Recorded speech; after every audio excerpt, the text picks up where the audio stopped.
The DJI Osmo Pocket 3, arguably the most popular vlogging camera out today. Here's how it's helped me capture the smallest moments that have created the biggest memories. Over the last 3 months, I've been on a bit of a mission.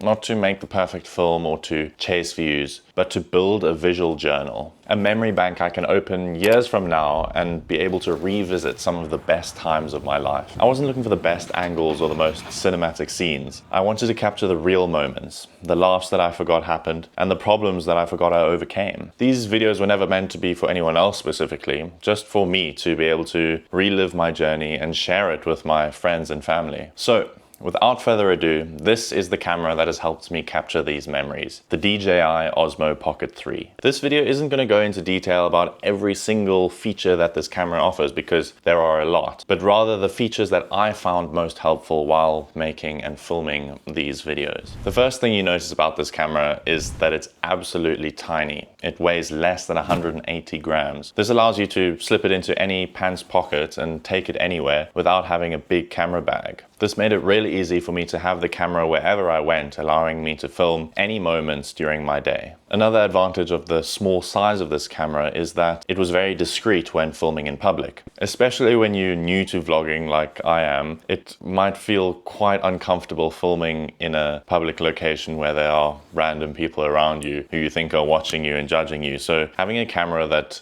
just disappears in your hand is a really valuable asset because people don't notice the camera at all and just carry on with their day. But I think even if I had a big camera, most people don't really care.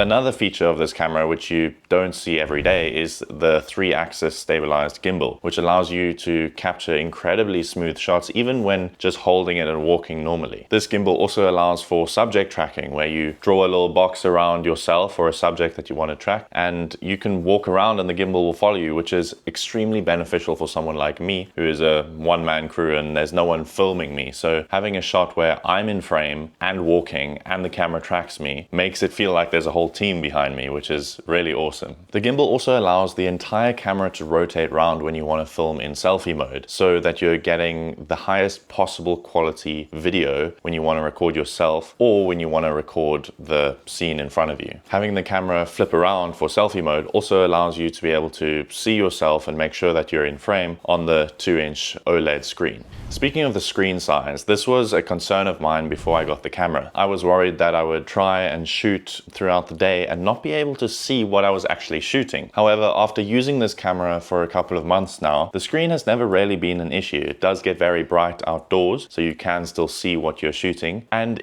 if it really becomes a problem that you want a bigger screen to be able to see what's going on, you can connect your phone to the camera via the DJI Mimo app, which allows for full camera control and a bigger screen to view it on with very little latency, which is great. An advantage I actually found with the size of the screen was that it wasn't too distracting when filming in selfie mode. Often I found when shooting on a bigger camera in selfie mode, I was looking at the screen more than I was looking into the camera. However, with the smaller screen, it's not taking up as much of my vision, therefore I can focus on the camera and speak directly to you, the audience. But none of these features would matter if the video quality of this camera sucked, which thankfully it does not. This camera can shoot in 4K 60 FPS in regular video mode and 4K 120 FPS in slow motion. In other words, it's really good. You are also able to shoot in a log color profile, which is really beneficial when you're trying to color grade your footage and gives you a lot more control. Alongside the slow motion video mode, there are a few other video modes that I use quite often. One of them is time-lapse. Time-lapse allows for full customization of how often you want a photo taken throughout your full time-lapse, how long you want your time-lapse to be. The hyperlapse feature allows you to start the camera pointing in one direction and end in another, while a time-lapse goes on through its slow movement. This is possible because of the 3-axis gimbal. Another video feature I use relatively regularly is the low light video mode, which makes a huge difference at night. However, unfortunately, you can't film in a log profile while in this video mode. The flip-up screen in this camera allows you to shoot in both portrait and landscape frames, which is very beneficial, especially if you want to shoot for a platform like YouTube, as well as a platform like Instagram or TikTok. Unfortunately, shooting in vertical mode is limited to a 2.7K resolution.